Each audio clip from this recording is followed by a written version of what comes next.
aconselhamos que leia Lucas capítulo 16 versos 19 a 31. As duas palavras do cabeçalho talvez pareçam estranhas a muitos leitores. É porque não são palavras portuguesas. Seol é uma palavra hebraica, e Hades é uma palavra grega. São palavras que aparecem frequentemente no texto original da Bíblia, Seol, 65 vezes no Velho Testamento, e Hades, 10 vezes no Novo Testamento, e é importante que saibamos o que significam. As duas palavras expressam a mesma ideia. Vemos isto em Atos 2 e 27, onde encontramos uma citação de Salmo 16 e 10. No referido texto no livro dos Salmos, o escritor usou a palavra Seol e na citação, em língua grega, Lucas usou a palavra Hades. Portanto, não há dúvida. A palavra hebraica Seol equivale a Hades na língua grega. Mas como expressar esta ideia em português? É aqui que a dificuldade começa. Não existe em nosso idioma nenhuma palavra que traduza satisfatoriamente a ideia contida no vocábulo Seol. Os tradutores da Bíblia têm usado uma diversidade de palavras na sua tentativa de transmitir fielmente a mensagem divina. Na versão corrigida, João Ferreira de Almeida usa principalmente as palavras inferno e sepultura, mas em alguns casos, encontramos outras expressões como mundo invisível. Salmo 89, 48. Várias vezes ele até desistiu de tentar traduzir, e simplesmente transcreveu a palavra original. Veja Jó 17:16, Salmo 139:8, Atos 2 e 27:31, etc. A versão atualizada de João Ferreira de Almeida mostra-se mais confusa ainda. Esta tradução emprega palavras como sepultura, além, inferno, sepulcro, morte, abismo e cova, e expressões como o reino dos mortos. Isaías 14:15. A tradução de Matos Soares usa principalmente a palavra inferno, e também palavras como sepulcro, sepultura, morte e abismo, bem como a expressão habitação dos mortos.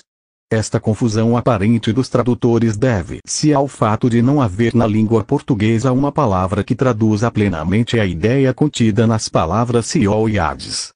As diversas palavras que usaram representam a sua tentativa honesta e sincera de se aproximarem à ideia do texto original, levando em conta o contexto de cada ocorrência da palavra. Vamos considerar as palavras mais usadas por eles, e veremos que realmente não são adequadas. A palavra inferno transmite para nós a ideia de um lugar de sofrimento, onde o fogo nunca se apaga. Não há dúvida que tal lugar existe, mas a palavra Seol, ou Hades, não significa isto. Em Gênesis 37:35 vemos que Jacó, um servo de Deus, esperava ir a Seol.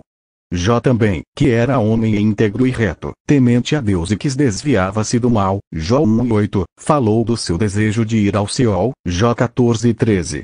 Isto já é suficiente para provar que Seol, ou Hades, não é um lugar reservado exclusivamente para os perdidos, pois até os servos de Deus esperavam ir para lá. Salomão confirma isto em Eclesiastes 9:10 quando mostra que Seol é o destino de toda a humanidade. Uma sepultura é uma cova funerária, um jazigo, é um lugar onde se enterra o cadáver. Seol, porém, não é uma sepultura. Considere os seguintes fatos. Primeira, a língua hebraica usa keber ou kébora para indicar uma sepultura. Nunca usa a palavra Seol para isto. A língua grega não usa Hades, e sim mnemeion, mnema ou tapos quando quer falar de sepultura. Segunda, existem muitas sepulturas, espalhadas por toda a face da terra. Só existe um Seol, ou Hades. A Bíblia não usa o plural destas palavras. Terceira, todas as sepulturas que existem são de propriedade particular. Lemos na Bíblia da sepultura Keber, de Jacó, Gênesis 55, e da sepultura Kébora, de Raquel, Gênesis 35:20, e de muitas outras. Nunca lemos do Seol, ou Hades, de alguém, pois Seol, Hades, não é de propriedade particular. Quarta, as sepulturas têm localização geográfica. Nos dois casos citados acima, vemos que a sepultura de Raquel estava no caminho de Efrata, Gênesis 35:19, e a de Jacó estava em Canaã, Gênesis 55. A Bíblia, porém, não indica nenhuma localização geográfica de Seol. Não se acha neste país, nem em qualquer outro. Quinta, todos têm visto muitas sepulturas. Ninguém jamais viu Seol, Hades. Sexta, os homens cavam sepulturas, Gênesis 55, e encontram sepulturas, Gênesis 23:9. Edificam sepulturas, Lucas 11:47, e as adornam, Mateus 23:29. Ninguém cava, compra, edifica ou adorna Seol, Hades. O contraste entre o uso de Seol ou Hades na Bíblia, e as palavras hebraicas e gregas que significam sepultura, deixa bem claro que sepultura não é uma tradução correta de Seol, Hades. Várias vezes a Bíblia usa Seol em contraste com céu, Salmo 139:8, Jó 11:8, Isaías 14 versos 14 a 15 e Amós 9:2. São termos grandes demais para a mente humana. Representam o desconhecido. Uma cova rasa na superfície da terra não serviria como contraste com o céu. Fica claro, então, mesmo neste uso poético da palavra, que Seol não é a sepultura. Na primeira ocorrência de Seol na Bíblia, Jacó falou que desceria ao seu filho, José, no Seol, Gênesis 37:35. Ele pensava que José fora devorado por uma fera e, portanto, que não estava em sepultura alguma. Contudo disse que desceria ao seu filho, ao Seol. Portanto, Seol não é a sepultura. A palavra morte é usada várias vezes para traduzir Seol, Hades, mas a própria Bíblia distingue entre Seol, Hades, e a morte. Em Apocalipse 1:18 lemos que o Senhor Jesus Cristo tem as chaves da morte e do Hades. Ainda no mesmo livro, vemos um cavalo amarelo e o seu cavaleiro, cujo nome é a morte, 6:8, e o texto acrescenta que o Hades o seguia. Se o Hades seguia a morte, então o Hades não é a morte. Mesmo usando as palavras figurativamente, o Espírito Santo mantém a distinção. No fim de Apocalipse, encontramos as duas palavras mais uma vez. Tanto a morte como o Hades serão lançados no lago do fogo, veja 23:14. Hades, portanto, não é a morte. A versão atualizada usa além, várias vezes, nas suas tentativas de traduzir Seol, Hades. De todas as palavras usadas, esta é a que mais se aproxima da ideia original, embora não expressa o seu significado total. Indica apenas que não está mais na terra dos viventes, está no além. Esta é, aproximadamente, a ideia contida na palavra Seol ou Hades. Porém, Seol ou Hades é um estado provisório, e a palavra além não transmite esta ideia. O vocábulo Seol, Hades, indica mais um estado do que uma posição. Como dissemos acima, é quase o que entendemos pela expressão além-túmulo. Consideremos alguns textos bíblicos para perceber com mais clareza o seu significado. Em Gênesis 37:35, encontramos a palavra pela primeira vez na Bíblia. Jacó pensava que o seu filho José estava morto, e disse que iria a ele ao Seol. Ele pensava que José não estava mais na terra dos viventes, mas sim, em Seol, isto é, na região dos mortos. Seol é o antônimo da expressão terra dos viventes. É a habitação dos mortos, sem especificar exatamente onde esses mortos estão. Muita confusão tem surgido por não percebermos que Seol não indica a localização dos mortos. É mais um estado ou condição. Sem dúvida alguma, os mortos estão em algum lugar, mas a palavra Seol ou Hades não especifica onde é este lugar.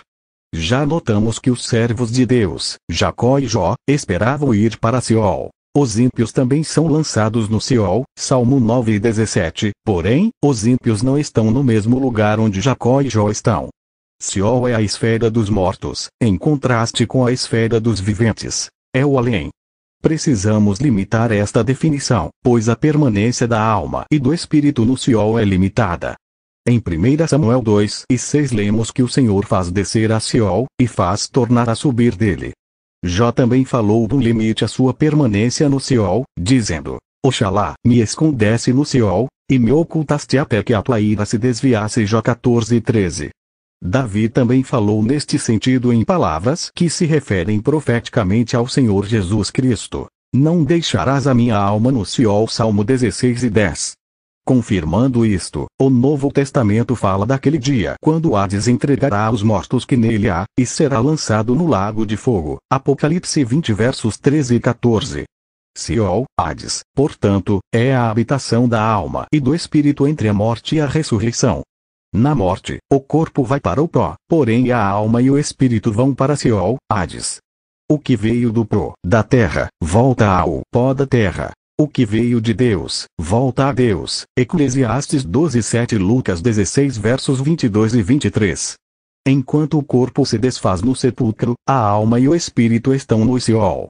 Embora a palavra Seol, Hades, não especifica o lugar para onde vão os mortos, um estudo das suas ocorrências na Bíblia revela algo sobre as condições neste estado intermediário entre a morte e a ressurreição. Consideremos, primeiramente, a condição dos salvos. Para os salvos, Seol representa livramento ou refúgio. Na sua aflição, Jó expressou o desejo de estar no Seol, escondido, até que a ira passasse. Jó 14:13. Aqui na vida, ele estava sofrendo horrivelmente, e ele considerou Seol como um refúgio destas dores. Para os salvos, Seol representa o que é muito melhor do que qualquer coisa que temos aqui nesta vida. Lázaro, Lucas 16 versos 22 e 25, é mais um exemplo disto. O apóstolo Paulo também escreveu: desejamos antes deixar este corpo, para habitar com o Senhor. 2 Coríntios 5:8. Em Filipenses 1 versos 21 e 23, ele falou novamente deste mesmo desejo de partir e estar com Cristo, e acrescentou que isto lhe seria muito melhor. O morrer, para ele, seria lucro. Porém, para quem não é salvo, Seol, Hades, não trará nenhum alívio dos seus sofrimentos. Pelo contrário, os aumentará muito mais, pois a Bíblia revela que há muito sofrimento no Seol para quem morrer sem a salvação. Em Deuteronômio lemos: um fogo se acendeu no meu furor, e arderá até o mais profundo do Seol. 32 e 22. O salmista falou das angústias do Seol que se apoderaram dele. Salmo 116, 3, e Salomão confirma isto, dizendo: o amor é forte como a morte, e duro como o Seol o ciúme. As suas brasas são brasas de fogo, são veementes labaredas. Eclesiastes 8:6. No Novo Testamento encontramos a mesma realidade, pois se Lázaro foi consolado, o rico foi atormentado. Observe o rico, Lucas 16 versos 19 a 31. Ele foi sepultado, e no Hades ergueu seus olhos, estando em tormentos. Verso 23, e disse a Abraão: estou atormentado nesta chama. Verso 24. Abraão lhe respondeu: Lázaro é consolado, e tu atormentado. Verso 25. Quando o rico viu que não haveria misericórdia para ele, nem sequer uma gota de água para aliviar aqueles terríveis sofrimentos, ele se lembrou dos seus irmãos que ainda viviam e pediu que fossem avisados, para que não fossem para este lugar de tormento. Verso 28. Concluímos, pois, que Seol, Hades, significa o além-túmulo. Mais precisamente, o além-túmulo desde o momento da morte até a ressurreição. A palavra em si não indica a localização daquele que morreu, se está no céu ou no inferno. Apenas indica que não está na terra dos viventes, e sim, na habitação dos mortos. No Seol, Hades, os mortos estão em plena consciência. Alguns no consolo e segurança, outros nos tormentos do fogo. Vamos estudar agora a palavra grega, Geena, que seria o lago de fogo. Aconselhamos que leia Marcos capítulo 9 versos 42 a 48. E Apocalipse 20 versos 11 a 15. A palavra Geena é usada 12 vezes no Novo Testamento, e os tradutores têm mostrado uma consistência elogiável em sempre traduzir esta palavra por inferno, tanto na versão corrigida, como na atualizada. A primeira ocorrência é em Mateus 5:22, onde o Senhor avisa do perigo do inferno de fogo. Nos versículos 29 e 30 do mesmo capítulo, o Senhor falou especialmente do corpo, mostrando que este pode ir ao Geena, ou inferno de fogo. Quando chegamos no capítulo 10 aprendemos algo mais. A alma também pode ir ao Geena, veja v 28. Observe bem esta distinção entre Geena e Hades. O Hades recebe a alma mas não recebe o corpo. Geena recebe tanto o corpo como a alma. Geena é mencionado 3 vezes no Evangelho segundo Marcos, e estas referências mostram algo sobre as condições naquele lugar. Já notamos que é um lugar de fogo, Mateus 5:22. Agora, aprendemos que este fogo nunca se apaga, é inextinguível, Marcos 9:43. Além disto, aprendemos que o verme daqueles que vão para o Geena não morre. dura eternamente, assim como o fogo queima eternamente. Marcos 9:48. Este trecho de Marcos 9 versos 42 a 50, mostra que há duas condições para o ser humano na eternidade, a vida e o Geena. Veja versos 43 e 45. Quando chegamos no verso 47, porém, a palavra vida é substituída pela expressão reino de Deus, indicando que a vida e o reino de Deus, neste contexto, são sinônimos. Portanto, na eternidade, cada ser humano estará ou no reino de Deus, ou no inferno de fogo. Lucas também usa esta palavra, dizendo que devemos temer a Deus, pois Ele, e somente Ele, tem poder para lançar no Geena.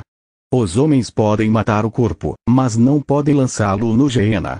Isto prova que o inferno não é a sepultura, pois os homens podem lançar um cadáver numa sepultura, mas somente Deus pode lançar no inferno. Veja Lucas 12 versos 4 e 5. O livro de Apocalipse fala, várias vezes, de um lago de fogo e enxofre. A besta e o falso profeta serão lançados neste lago de fogo. Apocalipse 19:20. Satanás também será lançado no mesmo lugar. Apocalipse 20:12. Mas observe bem o tempo quando estas coisas hão de acontecer. Satanás será lançado no lago de fogo, aproximadamente 1000 anos depois da besta e do falso profeta, e o texto sagrado diz que serão atormentados para todo sempre. Apocalipse 20:10. Isto é impressionante. 1000 anos depois de serem lançados no lago de fogo, a besta e o falso profeta ainda se encontrarão naqueles tormentos. Veja o tempo presente do verbo, onde está a besta e o falso profeta, e depois, o plural, eles serão atormentados. Mas não podemos parar neste ponto. Precisamos ler mais um pouco, até chegar ao capítulo 21 e o versículo 8. Aqui descobrimos que seres humanos, muitos seres humanos, irão para o mesmo lago de fogo. Não há dúvida, porém, que o lugar chamado Geena é o mesmo lago de fogo. Basta comparar as referências ao Geena com os versículos que falam do lago de fogo, e ficará claro que são dois nomes para o mesmo lugar. Consideremos agora algumas expressões que o Novo Testamento usa para descrever este lugar. É chamado de inferno de fogo, Mateus 5:22, e também de fornalha de fogo, Mateus 13 versos 42 a 50. Ali haverá choro e ranger de dentes. Em Mateus 18:8 é chamado de fogo eterno, e a mesma descrição é repetida em 25 e 41, quando o Senhor diz que este fogo eterno foi preparado para o diabo e seus anjos. Marcos acrescenta que é fogo que nunca se apaga. Marcos 9 versos 43, 44, 46, 48, e Judas nos diz que os habitantes de Sodoma e Gomorra estão sofrendo, mesmo agora, a pena de fogo eterno. Judas 7. Aprendemos no livro de Apocalipse que aqueles que adoram a besta beberão do vinho da ira de Deus, e serão atormentados com fogo e enxofre. Apocalipse 14:10. Estas escrituras são tão claras que não precisam de explicação. Apesar das tentativas do inimigo das almas de torcer, ou negar, estas palavras, a sua mensagem permanece para que todos a leiam. Existe, na eternidade, um inferno de tormentos, onde o fogo nunca se apaga e o tormento nunca cessa. Já notamos que Hades, Seol, é a esfera dos mortos, em contraste com a esfera dos viventes. Notamos também que não é o destino final do homem. Geena, porém, é eterno, como as escrituras acima citadas provam. A relação entre Hades e Geena torna-se mais clara quando lemos Apocalipse 20 versos 13 e 14. Quem morre agora vai para o Hades, a esfera dos mortos. O seu corpo volta ao pó, enquanto a sua alma e o seu espírito estão no Hades. Na ressurreição, ele deixará o Hades para ocupar novamente o seu corpo. No caso dos incrédulos, isto acontecerá depois do milênio, e eles comparecerão perante o grande trono branco, conforme lemos em Apocalipse capítulo 20. Após aquele julgamento, eles serão lançados no lago de fogo, isto é, no Geena. Mas veja como Deus descreve isto no capítulo já mencionado. A morte e o Hades deram os mortos que neles havia. Apocalipse 20:13. Isto é, os corpos seriam entregues pela morte, e as almas e os espíritos seriam entregues pelo Hades. Então a morte e o Hades foram lançados no lago de fogo. Verso 14. O estado temporário será lançado no lugar final de tormentos eternos, o que significa que o Hades será tragado pelo Geena, e a morte pela segunda morte. Há mais uma palavra grega que aparece no Novo Testamento, e que é traduzida inferno. Refiro-me à palavra tártaro, que Pedro usou na seguinte declaração: Deus não perdoou aos anjos que pecaram, mas havendo-os lançados no inferno tártaro, os entregou às cadeias da escuridão, ficando reservados para o juízo. Em Pedro 2, 4. É a única vez que esta palavra aparece no Novo Testamento, e o contexto revela que é um lugar onde anjos que pecaram estão reservados para o juízo. Satanás e os seus anjos serão atormentados eternamente no lago de fogo, como já notamos, mas Tártaro parece ser um lugar temporário onde certos anjos caídos estão reservados para o juízo. Chegando este dia de juízo, estes anjos serão lançados no lago de fogo, isto é, no Geena, onde sofrerão eternamente. Agora, em poucas palavras mostraremos o caminho da salvação segundo planos de Deus.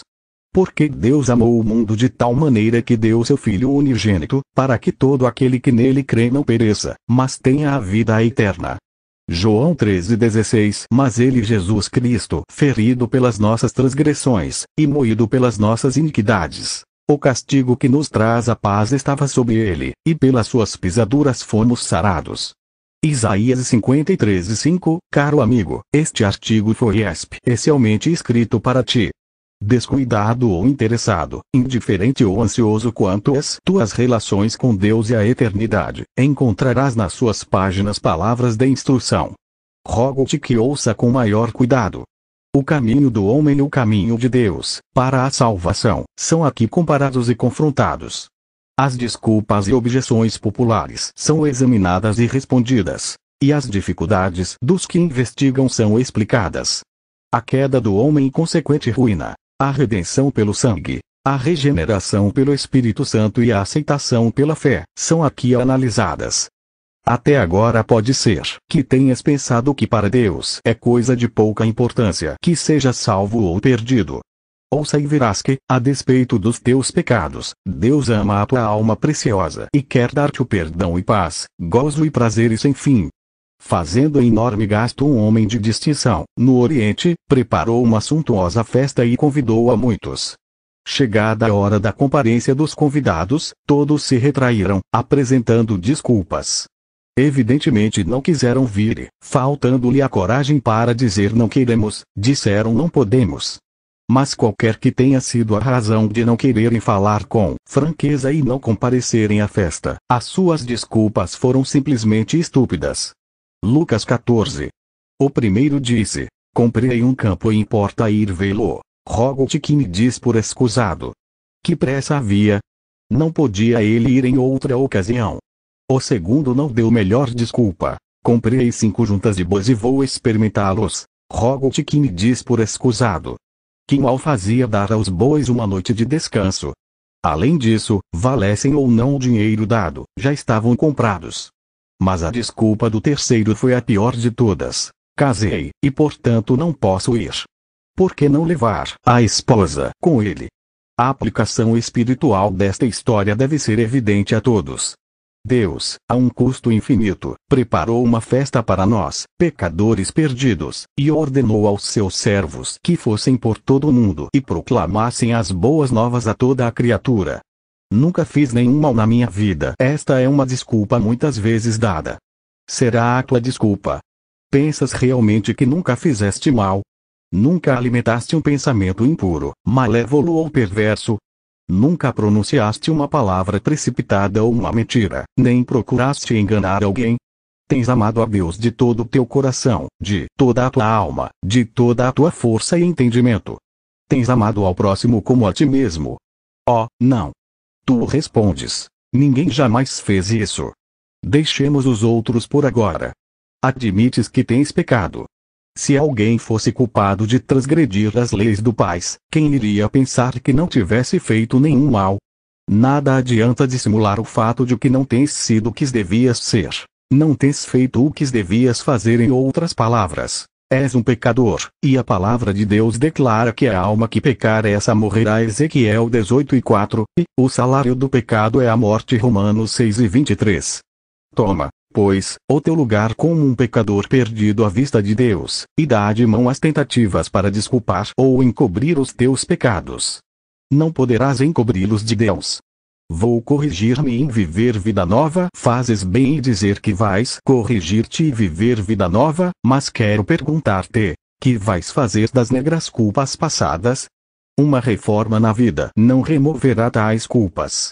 Pode ser, amado amigo, que em outro tempo te tivesses entregado ao vício de beber ou de blasfemar, ou outro qualquer mau hábito, e que ultimamente te tenhas corrigido e assim chegado a ser o que a sociedade chama uma pessoa reformada. Isto é bom e decente, mas tirará de ti a culpa das desobediências passadas? Um comerciante que se encontre em dificuldades não remediará a sua situação pelo fato de, arbitrariamente, considerar saldadas todas as contas, e abrir novas, sem para elas transferir os seus débitos. Novos lançamentos na nova folha não pagariam as dívidas antigas. Corrigir ou reformar a tua conduta não resolverá a tua situação. Jesus disse: necessário vos é nascer de novo. João 3 versos 3-7. O diabo anda por aí com seus feixes de mentiras distribuindo-as a uns e outros. A uns ele diz: Deus é muito misericordioso e não vai castigar ninguém. E quando a isto não dão crédito, diz: Deus pode castigar o pecador no inferno, mas não será para sempre. É uma bendita verdade que Deus é misericordioso. Mas ele é também santo e justo, e jamais exercerá misericórdia em prejuízo da sua justiça. Todos os atributos divinos são perfeitamente equilibrados e não podem chocar-se entre si. Aquele que é misericordioso e tardio em iras, é o mesmo que ao culpado não tem por inocente. Êxodo 34 versos 6 e 7. O perdão e a misericórdia de Deus chegam até nós unicamente pelo sacrifício de Cristo, e todos quantos recusarem a vida mediante a sua morte perecerão para sempre. Os ímpios serão lançados no inferno, e todas as gentes que se esquecem de Deus. Salmo 9:17. Aquele que não crê no Filho não verá a vida, mas a ira de Deus permanece sobre ele. João 13:36. Se alguém cumprir o melhor que pode, será salvo. Tens sempre feito o melhor que podes. Quantas vezes terás feito o que não devias? E deixado de fazer o que devias ter feito? Dirás: não tenho a pretensão de ser perfeito. Certamente não és, mas lembra-te que admitir isto é afastar qualquer possível esperança de seres salvo pelo melhor que possas fazer. Um único pecado é suficiente para condenar-te, e sabes que tens cometido milhares. Que adianta a suposição de que alguém faça o melhor que pode quando Deus já tem declarado que ninguém jamais o fez? Todos nós andamos desgarrados como ovelhas. Isaías 53:6. Desviaram-se todos e juntamente se fizeram imundos. Não há quem faça o bem, não há sequer um. Salmo 14:3. Leitor descrente, o melhor que podes fazer é admitir que estás irremediavelmente perdido. Mesmo que, se de hoje em diante e até ao dia da tua morte, não cometesses mais pecado algum, não serias salvo nessa base, porque nenhum pecador é salvo pelo que faz, mas por aquilo que Cristo já fez para salvá-lo. Aquele que não pratica, mas crê naquele que justifica o ímpio, a sua fé lhe é imputada como justiça. Romanos 4:5. Não acreditas nas boas obras. Quando a gente mostra aos pecadores que a salvação é inteiramente de graça, e não por meio das obras, não é raro ouvir-se a pergunta: não acreditas nas boas obras? Isto é um grande engano. O que a palavra de Deus ensina é que uma pessoa que não está convertida não pode fazer boas obras, visto que as boas obras devem nascer de um bom motivo, que será o amor ao Senhor Jesus. A partir do momento em que uma pessoa é salva, tudo o que fizer deve ser feito para a glória de Deus. É assim que, logo a seguir a conversão do carcereiro, vemo-lo mostrando a fé pelas suas obras. E, tomando-os ele consigo naquela mesma hora da noite, lavou-lhes os vergões. Ler a narrativa no capítulo 16 de Atos. A Bíblia ensina que sem fé é impossível agradar a Deus. Assim, enquanto não fores salvo não poderás fazer uma única boa obra. Crê no maravilhoso amor de Deus para contigo, e o servirás por gratidão ao que Ele fez por ti. Queres dizer que achas difícil ser crente? Se é isso, estás completamente enganado. Dirás: várias vezes tenho tentado ser e tenho fracassado. Cessa de procurar salvar-te por teus esforços. A obra que Cristo consumou é suficiente, e a justiça divina está satisfeita. Crê no Senhor Jesus Cristo e serás salvo. Atos 16:31. Mas o que eu quero dizer é que é difícil viver a vida de um crente. Concordo. No entanto, faço-te uma pergunta: será mais fácil servir ao diabo do que servir a Deus? Qual será o melhor mestre? Quem dará a melhor recompensa? Servindo a Satanás, voltas as costas ao teu melhor amigo, rejeitas e desprezas a sua grande salvação, resistes ao Espírito Santo, pisas sob os pés o amor do Filho de Deus e lanças-te desgraçadamente na perdição eterna. E por que, amigo, perecer quando podes ser salvo? Não posso renunciar aos prazeres do mundo. Ninguém te pede que renuncies a coisa alguma enquanto não fores salvo. É verdade que a salvação inclui livramento da servidão e domínio do pecado, bem como do castigo devido a um mesmo, mas não poderás ter uma coisa sem as outras. De qualquer maneira, Deus não diz ao pecador que renuncie aos prazeres e divertimentos mundanos para, em troca, dar-lhe o perdão e a paz. Antes, o caminho de Deus é este: recebe Cristo agora no teu coração e serás salvo do poder e da condenação do pecado. Ao terminar uma reunião evangélica, uma senhora, conversando com um crente, dizia: Deus não me salvará agora. Por quê? Tenho decidido ir a um baile terça-feira à noite, e ele não me quererá salvar enquanto eu não renunciar a isso. O crente mostrou-lhe que era agora o tempo da salvação, e que Deus estava rogando que ela, assim como estava e onde estava, aceitasse sem mais demora o seu livre perdão. Esta palavra foi uma bênção para sua alma. E não preciso acrescentar que ela não foi mais ao baile, tinha encontrado uma coisa melhor. Não desejo ser triste. Muitos têm a ideia que o crente é um sujeito que passa a vida andando de cabeça baixa, suspirando fundo, rosto pálido e com modos de grande santo. Esta é uma das maiores e, receiam-os, das mais divulgadas mentiras que Satanás tem forjado.